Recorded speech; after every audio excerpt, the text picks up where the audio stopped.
This week on London Real, we have the entrepreneur, podcaster, and best-selling writer, James Altucher. Ideas are really the currency of this economy. If your idea muscle is left alone for too long, it atrophies. Right. I was good at making it and then not good at keeping it. You shame yourself in new creative ways every week. There was one point, literally, I lost about $1 million a week. And some of the feedback means you lost money. So you have to take that as feedback. Once you combine two ideas, even if I wasn't the best in the world here and I wasn't the best in the world here, once you have an intersection, you're the best in the world at the intersection. London Real presents James Altucher. Choose yourself. People have a cognitive bias that the business they're working on is the best business mankind has ever seen. So you always have to make sure you're not smoking crack about your business. London Real Academy. Build the best you. When I go in and look at a person or a business, I want to hear him talk about his dreams. Am I living in alignment to the way I want to be living? And there's a feeling you get if you're not. A community of action-oriented people that will keep you accountable to your goals. Sign up now for a free 30-day trial.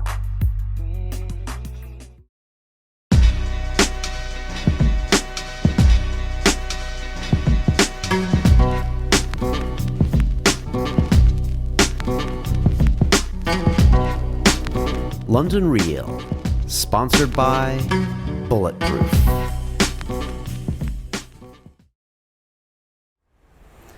It was very special for me to get a chance to sit down with Mr. James Altucher. I think James has been a mentor to me from afar, and we talked about this during the show. He is the author of Choose Yourself and The Power of No. He is a self-publisher black belt. He is a podcaster, former entrepreneur, and he's honest about his failure. I think vulnerability is James's most valuable commodity. I think it's everyone's actually, but James does such an amazing job of showing that being honest can be so powerful. After I spoke with him, he actually went on to an audience of over 1,000 people here in London that he spoke to. Just incredible, the amount of people that really resonate with James, and so did I. We had an amazing, frank conversation about just everything, about his life, about how he really was an amazing serial entrepreneur, and he was also a serial screw-up. You know, he made fortunes and lost them, and made fortunes and lost them. And then he finally realized that the way to get over that was to work his daily practice. And that's just trying to get 1% better in various points of his life, whether it's mental, spiritual, personal, physical. And so James just learned that by using gratitude and not being so goal-oriented, he's been saying that his life just changes 100% better every 6 months. And so it was a real honor for me, and James said some really nice things about London Real as well. And so, you know, it doesn't get much better than this. So I hope you enjoy my time with James. I don't think there's anything out there like this when it comes to a nice piece of beautiful video. He's done a lot of podcasts, but I think we really captured something special here. And it was a real honor to have him and an honor to be a part of it. So please enjoy James. If you're watching to this right now, there's a good chance that you're actually on the London Real Academy, which is the place to go to watch all of our episodes free with no pop-ups and no problems. You just sign in with your social media.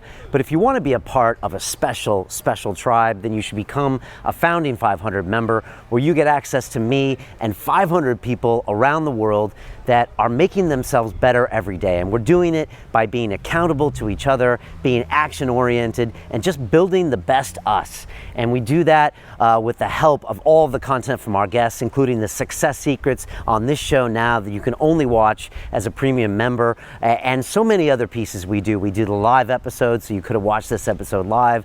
We do live meetup events at the studio every Friday. We have event footage from our day with Dan Pena at the Ritz, and so many other pieces. We have an incredible social network, and just, it's an amazing experience, something I just never thought we'd actually be able to do. It blows me away with the stories every single day day when I meet these people that are just so incredible. I knew London Realers were cool, but the Academy members are on another level. So I hope you join us. It's 30 days of risk-free money-back guarantee, so you really have no good reason not to come give it a try. You can jump in right now. You can be in within 30 seconds. If you do, send me a private message and let's get going. Let me know what you want to do with your life, what you want to do with yourself, and we're just going to make it happen. So I hope to see you there. And now I will leave you with the one and only Mr. James Altucher.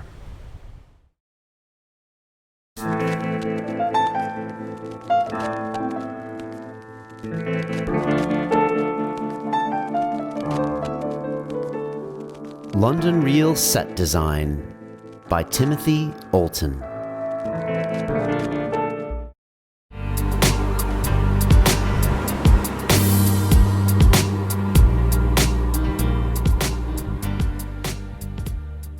This is London Real. I am Brian Rose. My guest today is James Altucher, who is an entrepreneur, chess master, podcaster, and best-selling writer whose works has appeared in the Wall Street Journal, TechCrunch, and the Financial Times. James, you run two podcasts, The James Altucher Show and Ask Altucher, with guests like Mark Cuban, Peter Thiel, Tony Robbins. Your blog, The Altucher Confidential, has over 25 million readers, and you are the author of 18 books, including 2 Wall Street Journal bestsellers, Choose Yourself and The Power of No.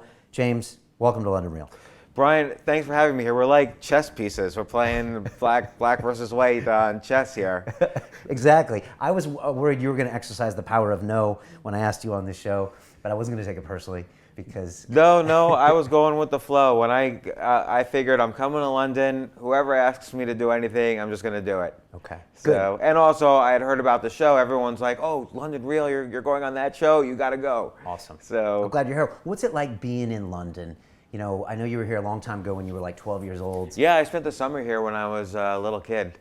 So doing breakdancing. Yeah, exactly. I learned. You would think coming from New York City to here, I would bring a little bit of America there, but it was more like I came basically like there was a group tour and we would stay with a family, like each person would stay with a family, and I didn't do any of the tour events. I just kind of met some kids from the suburbs of London or whatever, and they taught me how to breakdance, and I would hang out with them for the whole summer. And then on the plane ride back, nobody knew who I was. Like I was with this group tour, and nobody knew I wasn't supposed to be with them. They were very upset. So. And what's it like being here now? What does it feel like when you're here? You know, you're from America, okay? I'm from America. Here we're in London. It feels like I haven't left the United States. Like there's all the same kind of fast food places. I can't tell from anyone's accent where anyone's from, just like in New York City. So I don't really, other than the jet lag, I feel like I'm in the same place where I just left. Wow, I heard that from one of my guests recently. They were like, it feels like New York City, which is weird. I mean, it's a lot less cleaner intense. than New York City. Cleaner. It's like a suburb, right? It's quieter. Yeah, it's like not quite a suburb. It's a city, but cleaner than New York City and less noisy. New York City at 3 a.m, you still have to yell to talk to the other person standing right next to you because it's too loud. Right, that doesn't happen here. So how did you move to London? I'm going to tell you about it. I moved here 13 years ago. I used to be in finance. I came here for banking.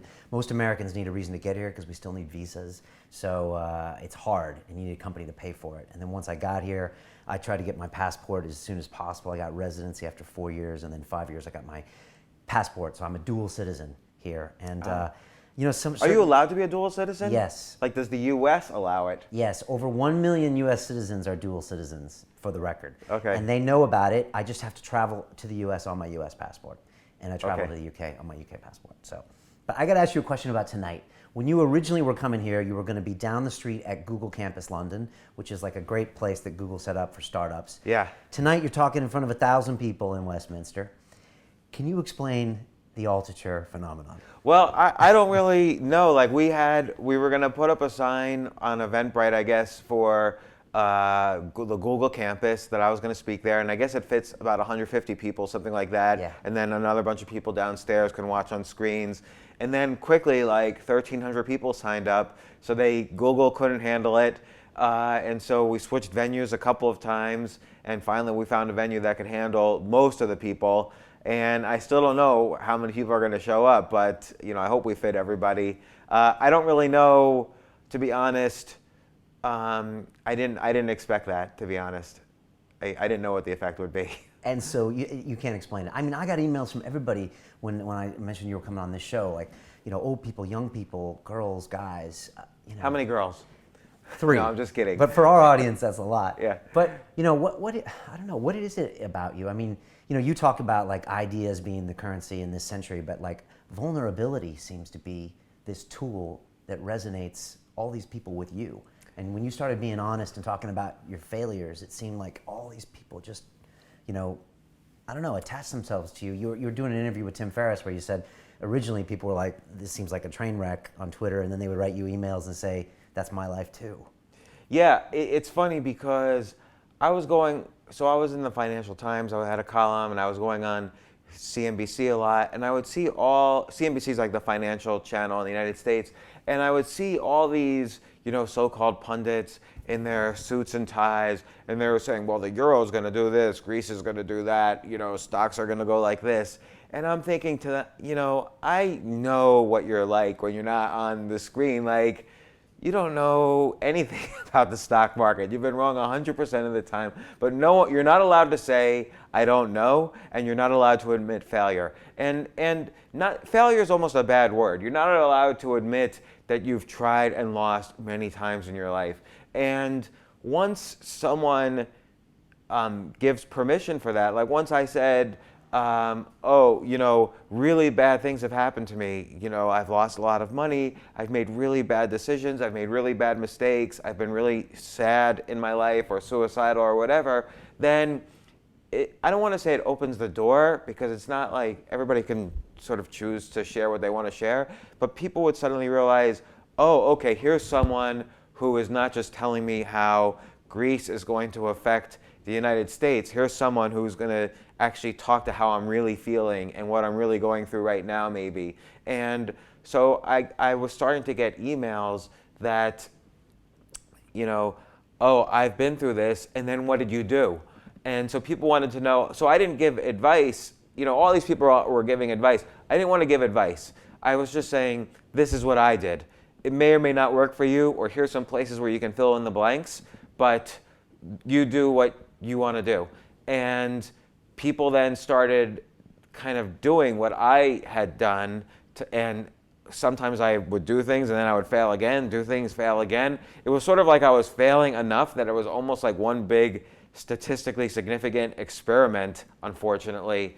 And in a sense, I was trying many different ways to kind of get out of this hole that I kept burying myself in. And I was good at kind of using, building a network, making some money, getting some things going like a business or writing or whatever. But then also I was really good at like totally bombing, totally just ending up in the hole and losing everything. And so finally I started to figure out, okay, here's how I'm going to climb out a little bit at a time. And I think people really related to that, or wanted to hear that, like wanted to know that this isn't the end for me, which is a common feeling. Like if you're getting a divorce, you lost all your money, you're losing your house, and things look like they're going to get worse before they get better, you want to know that there is a light at the end of the tunnel. And I think people related to that. Not necessarily learned from that, because I think you kind of have to learn from your own experiences, but at the very least they said, okay, here's someone who's telling me the truth, and I'm going to listen to that. Now, that also created a lot of angry people, and I have no idea why. So it seemed, I would write these things that would seem to me common sense, and everybody would be angry. And so there was like half and half. Like some people angry because they didn't know what was happening. It was almost like I was hitting some button that they didn't want to recognize, or maybe that they didn't have. And then other people were really relating, and so that I really appreciated. Is that a sign of great art, when half the people love it and half the people hate it? I don't know. I hope so, because then I would be the greatest artist of all. So and you had tremendous successes. Like in 2001, you were up $15 million, and you started losing like $1 million a month, and you've had some really big wins on companies you've created. Yeah. No, I mean, there was one point where, like, I really was like a genius. Like I'm not even gonna like But it's not bragging because it didn't last for a long time. So, and a lot of people were geniuses during this period, like the internet boom. But I was smart in that I totally cashed out. You sold it to the street. Is this stock picker? No, this was a even different before one? that. Okay, Yeah. okay. See, like I said, I had many. I was good at making it and then not good at keeping it. So I had built this one company.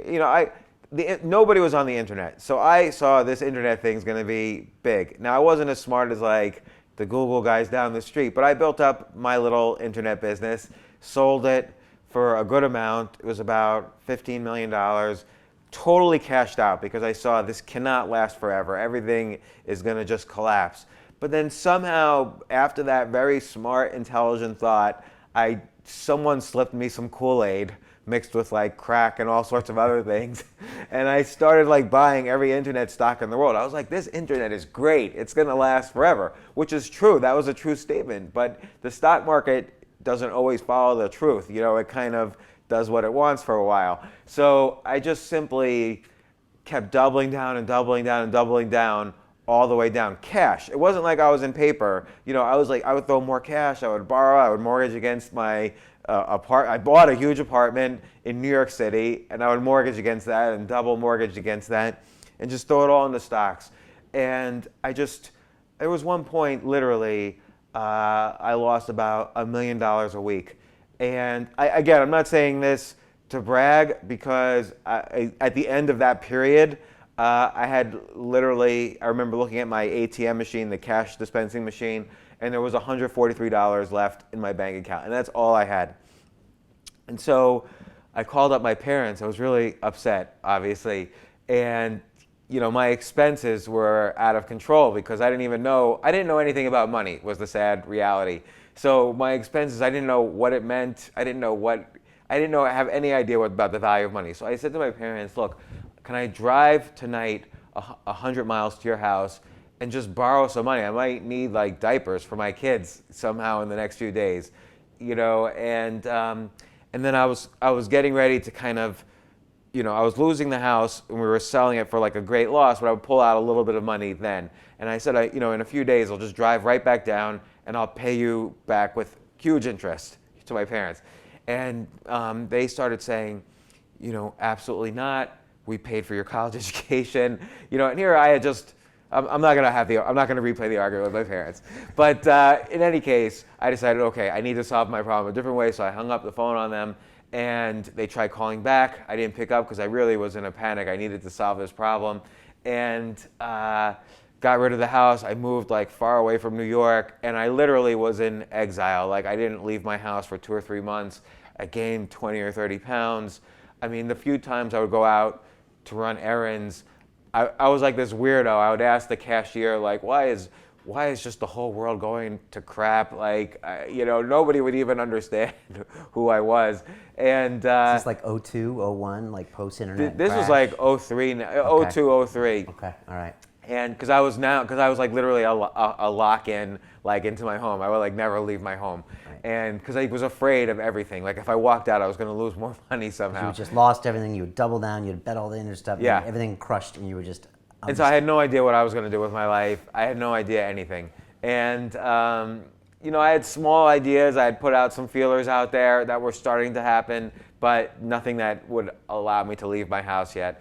And about 6 months into this, I get a call. My father had a stroke the night before. And so he had a stroke, and then he was in a coma, and then he died. And literally, after that time I hung up on him, I just never spoke to him again. And so, it was at this point, I was like, look, this is just getting too bad for me in every possible way. I need to figure out how to get my life together.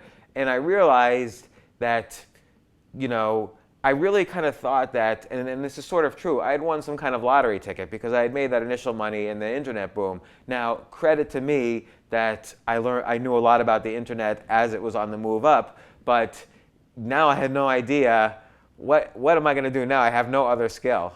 So I couldn't get a job anywhere. Like, nobody was going to hire me for anything because there were maybe other people like me out there too. Like, I had no idea what to do. I had two little girls, and my parents were like dying on me, and I had no friends anymore because, when you're on your way up, of course, everybody's your friend, and when you're on your way down, you find out who your friends are. It turned out I had no friends. So. And this is '03 when no one wanted to hear anything about the internet, right? Right. No. In fact, I was running in '02. I was running a venture capital firm, and I had a partner who was an ex-banker from Credit Suisse, and I had this Defender arcade machine in my office because I was like that cool internet guy, and literally things were collapsing all around us. We were playing Defender instead of like looking at companies, and he lost the game. And he said, this whole internet thing is a scam. And he smashed the window of my Defender arcade machine. And he's like, have a nice life. And he walked straight out, and I never saw him again. Actually, it's not true. 14 years later, I saw him a few months ago, just crossing the street. Okay, his hair was all gray. And he was like, hey, how's it going? Just banker, smile. Again, that's the whole thing. Everybody is wearing their 8 layers of masks all the time. He hated my guts. And because I represented that internet thing that he had left his great banker job for to be in this internet VC firm. And we raised 150 million, and we were going strong. And he just was disgusted with me, with the internet, with everything. And then they got rid of me too once he left, and everything was just a disaster. I had nonstop disasters. Right, and this repeated itself again in '07, '08 to a certain extent? Yeah, this repeated again in '04, '05, in '08, in 10. I was always really good at figuring out how to put people together. And it's like I say, ideas are really the currency of this economy. Think about it.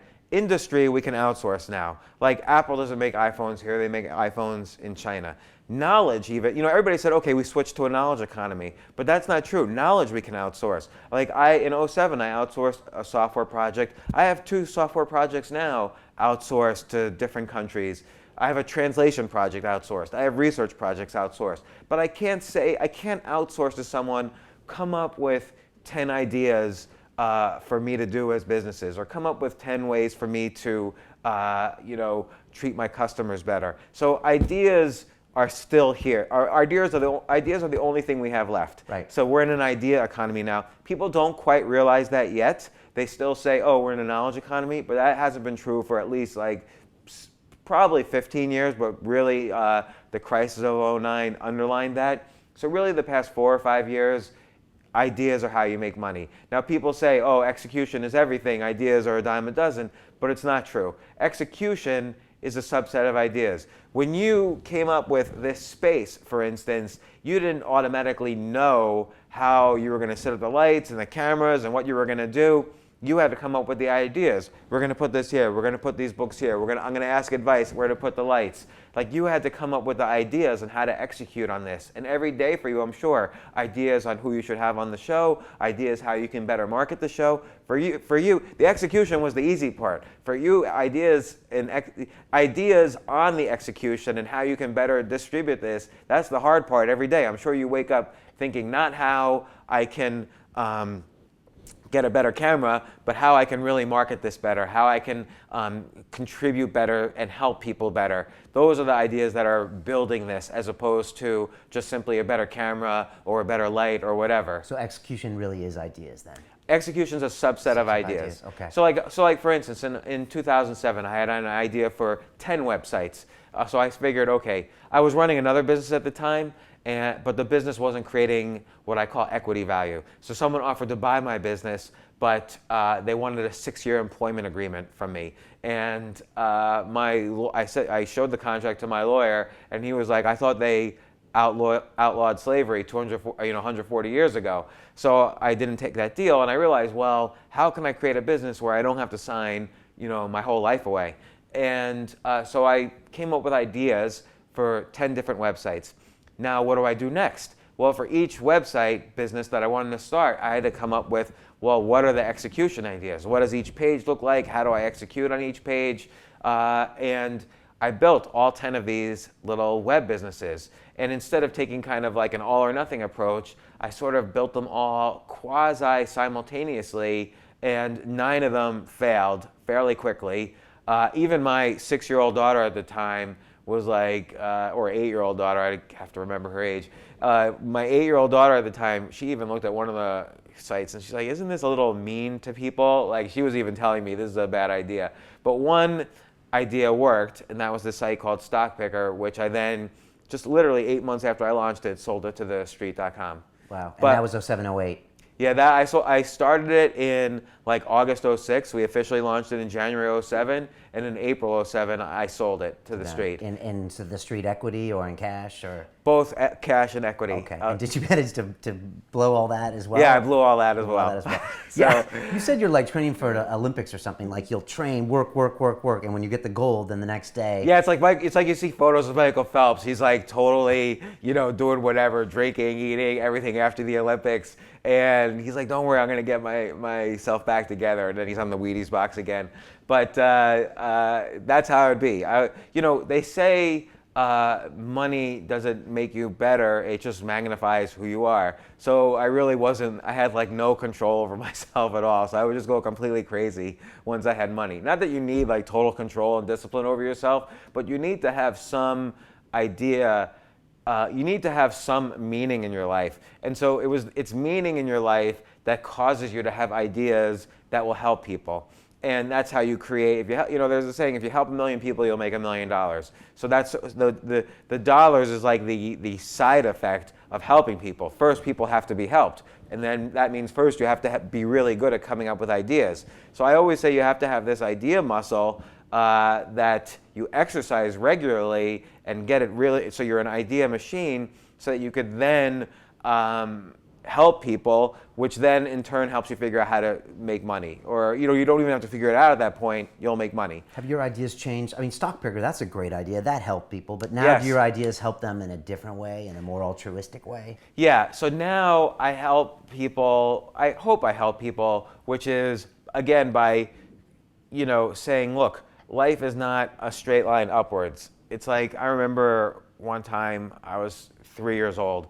It's like my first memory. Like I literally, like if my parents had aborted me before this point, it would have been fine because I never would have remembered anything. So I remember my dad like shaking me and waking me up. You've got to get dressed. You're gonna go to nursery school. And I'm like, what's that?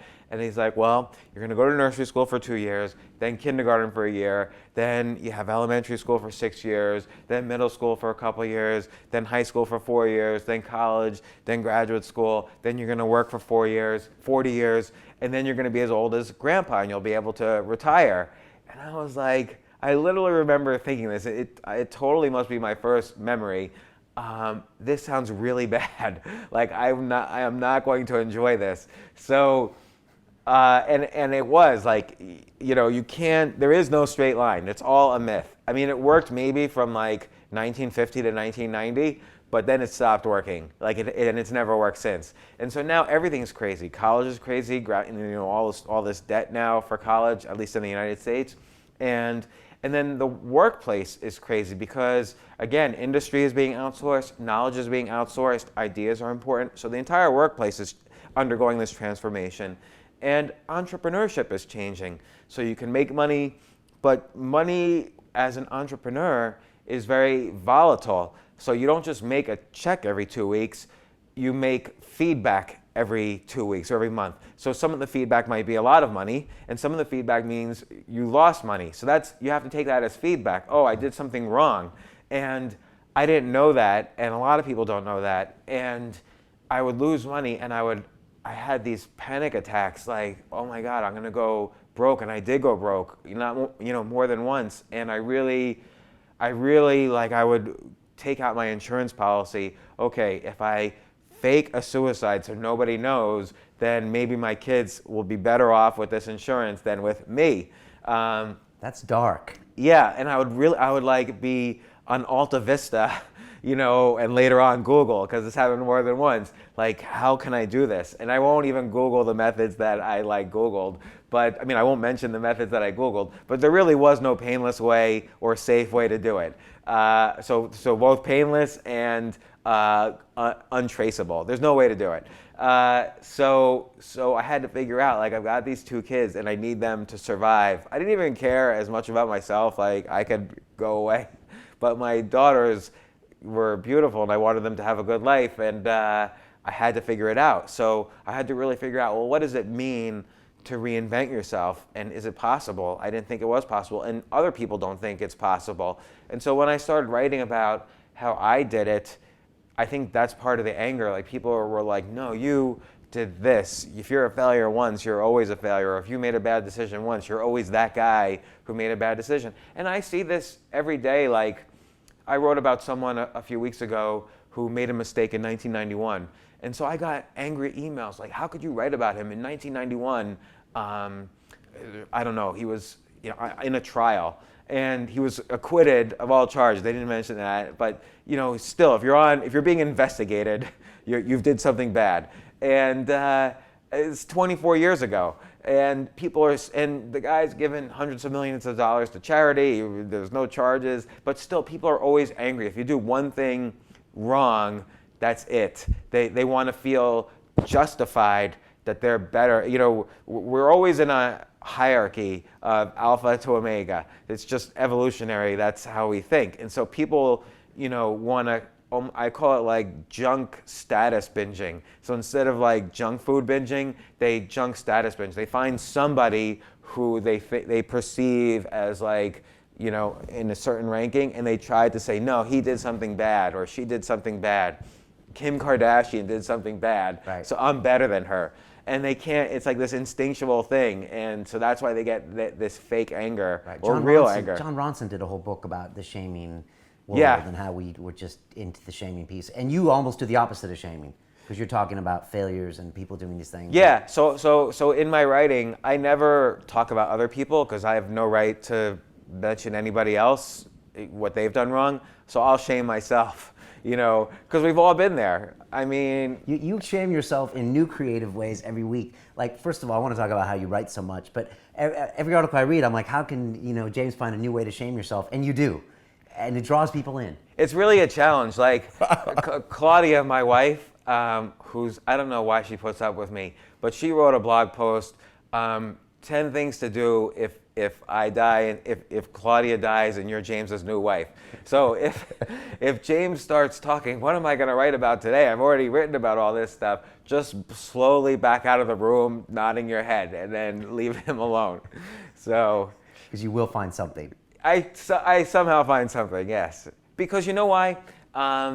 Every day there's something. Every day there's things we think about, there's things we do. Life is filled with many chapters and sub-chapters and things we think about and things we do that are uncomfortable, and there's always material. I think it was Flannery O'Connor even who said by the time you're 5 years old, you have enough material to write about for the rest of your life. So I don't know if that's true, but certainly everybody has these pivotal points in their life where if you anchor your writing or your art around that pivotal point, then you can do anything from that point. Like, the author Kurt Vonnegut, for instance, yeah, right? So he was a prisoner of war in the firebombing of Dresden. So he wrote this great book, classic book, Slaughterhouse-Five. I don't know if you've ever read that book. Yeah. He doesn't, it's a very strange book because he anchors it in this devastating event. 130,000 people died in this firebombing. So once he's got that emotional point where everyone understands this is a real historical point and he was there, then from there, he's on flying saucers, he's time traveling, the author is a character in the book, writing about the character in the book. Everything is crazy. You're allowed to do whatever you want, but he always gets back to that anchor. So we know we're in a story, we know we're in a lie that's told truthfully. That's the essence of good fiction. So what I do is I tell my story. Now, I'm not telling fiction, but I always try to think of different ways to have that anchor, but tell it from like a different, something different that happened to me. And you anchor yours in usually a tragic situation that you were in. Could be the guy busting up your Defender game, or yeah, could be that asking your parents for money that time, and then you write a narrative around it, and it draws people in immediately. Yeah, so you have to do that too in this internet age where you're given the gift of someone's attention, and it really is a gift. but the gift is for 6 seconds, say. And you have to make sure that you then feed them for the next 6 seconds. And I don't mean it so blatantly like that, but I really am grateful for the people who read or who listen to us. But you have to make sure you're not wasting their time. And of course, at the end of every single article I've ever written, someone comments, I've just wasted 3 minutes of my life. Like, that is the most common comment across all of my articles. But fortunately, other people like it. What did you do to change your game this last iteration, maybe from 2010 on, before you had the binge and bust, Altucher lifestyle? But then you learned something. Yeah, so I did, and it was something I had to figure out bit by bit, but I kept asking myself, okay, so I've succeeded and failed maybe like 4 or 5 times now. What was I doing on the way up, and what did I stop doing on the way down? And so there was a common theme on the way up, and it was almost like a discipline, loosely, but I would always try every day to 1% improve myself with physical health, emotional health, which means just not be around negative people. So some people will bring you down. Everybody has this in their life. Some people will bring you down and not be supportive of what you're doing. Other people are good, companions through life and who love and support you and who you love and support. So try to make the shift from there to there. That's every day a little bit. Mental health means not necessarily not going crazy, but means every day write down 10 ideas. Because I knew that we were moving into this idea economy.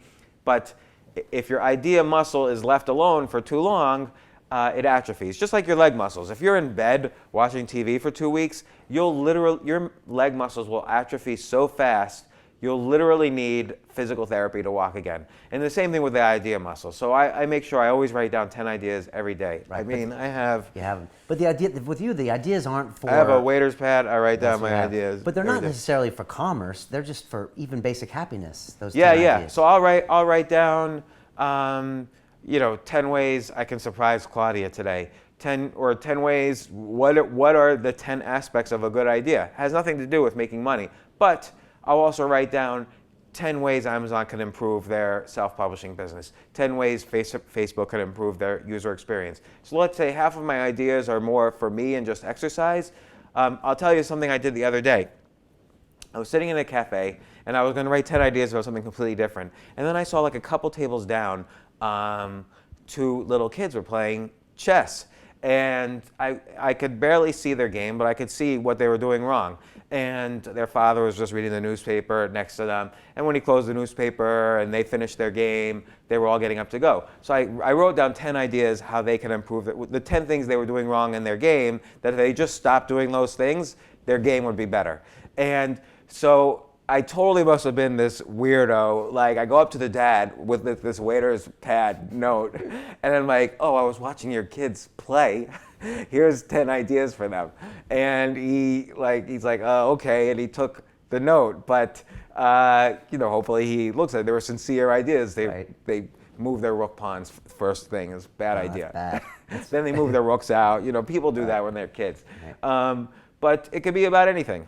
So about half usually are about, things that could help me or ideas for an article or whatever, or sometimes it might just be 10 random things, 10 things I want to see in the next Star Wars movie, or sometimes it'll be ideas to help somebody else. And then if it's to help somebody else, I might send it to the other person, or I might not. Okay, so sometimes you share, sometimes you don't, but you get them down every day. In your TED Talk, you said everyone should do 10 ideas a day. Yeah, like I did a few months ago, I did 10 ideas how Airbnb can be better. I love Airbnb. That's the place where you stay in different places all over the world. So I've used Airbnb nonstop for the past 6 months.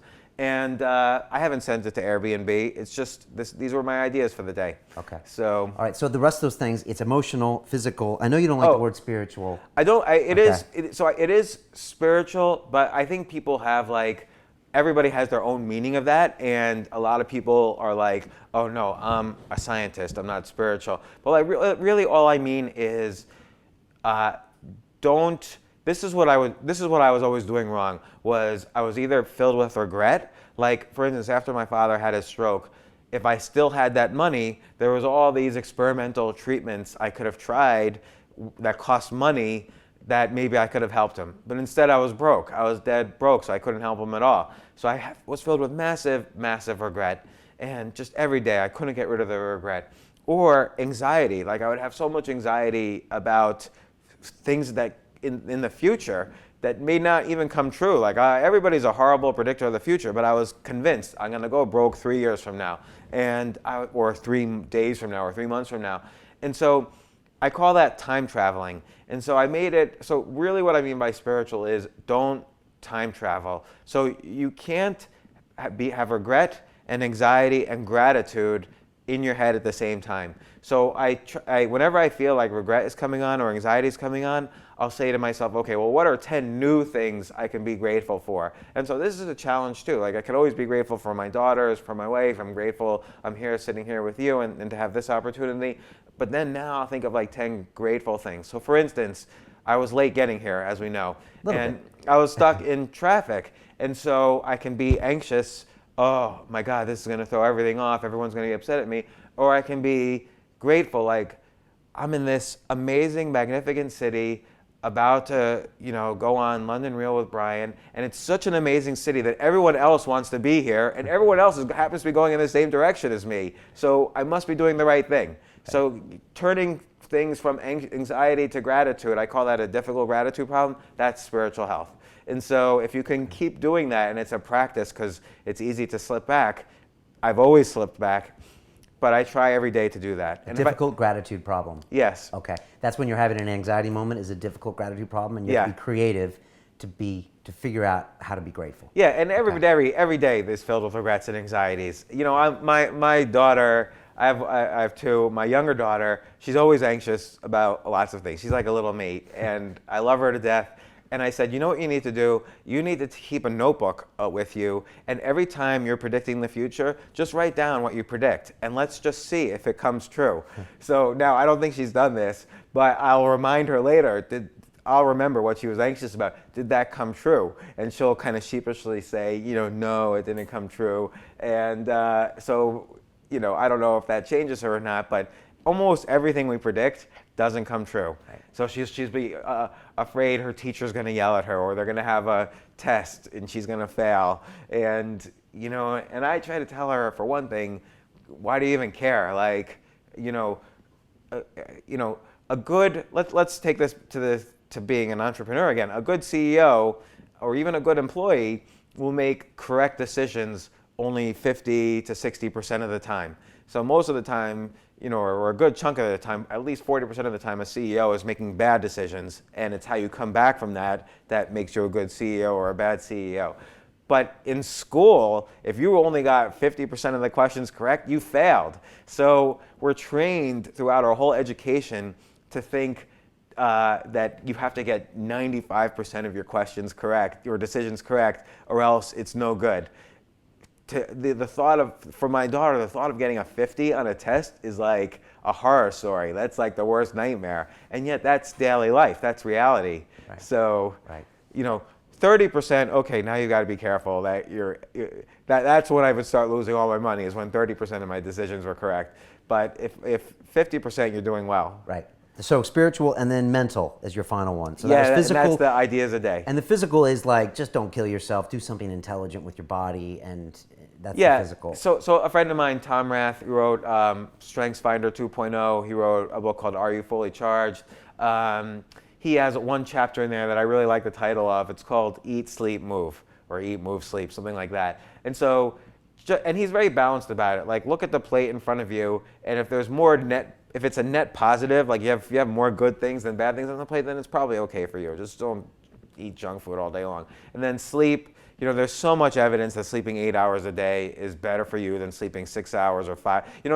There's the mythological kind of entrepreneur that only needs 3 hours of sleep a night. Those guys are mentally ill. To watch the rest of this fascinating interview, click on the link below and go to LondonRealAcademy.com. There you can sign in with your social media, log in and watch the rest of the episode for free, along with all of our episodes on London Real, my webinars, and all of our premium content, all located over at LondonRealAcademy.com. So click on the link below, you'll be directed there, and you can watch the rest of this fascinating interview, and I'll see you there.